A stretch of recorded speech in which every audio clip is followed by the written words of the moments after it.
AP పర్యాటక శాఖ మంత్రి భూమా అఖిల ప్రియకు కర్నూలు జిల్లా ఎన్నికల అధికారి కలెక్టర్ ఎస్ సత్యనారాయణ గురువారం నోటీసు ఇచ్చారు.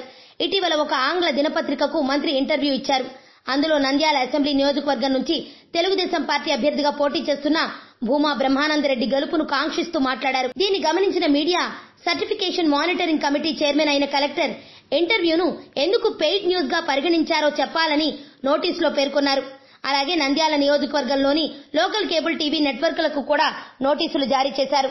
తమ అనుమతి తీసుకోకుండా ఒక పార్టీకి అనుకూలంగా కథనాలు ప్రసారం చేస్తుండటంపై ఎంసీఎంసీ స్పందించింది. అనుమతి లేకుండా ఒక పార్టీ కోసం పనిచేస్తున్నందున మీపై ఎందుకు చర్యలు తీసుకోరాదో తెలపాలని నోటీసుల్లో పేర్కొంది. నంద్యాలకు చెందిన Nandi cable, Nandyala city cable network, Praja cable network, Shilpa cable నెట్వర్క్లకు నోటీసులను కలెక్టర్ సత్యనారాయణ జారీ చేశారు. ప్రసారం చేస్తున్న కథనాలను పెయిడ్ న్యూస్ గా ఎందుకు పరిగణించారాదో వివరణ ఇవ్వాలని కూడా నోటీసుల్లో ఆదేశించారు. ఆరోగ్యవంతమైన జీవితం కోసం మనం పాటించాలి కొన్ని నియమాలని. చిన్ని చిన్ని చిట్కాలతో చింతలేని జీవితాన్ని ఎలా గడపాలి అనే దానికి వీక్షిస్తూనే ఉండండి మన ఆరోగ్యం యూట్యూబ్ ఛానల్. మరిన్ని ఆరోగ్య సూత్రాలకు సబ్స్క్రైబ్ చేసుకోండి.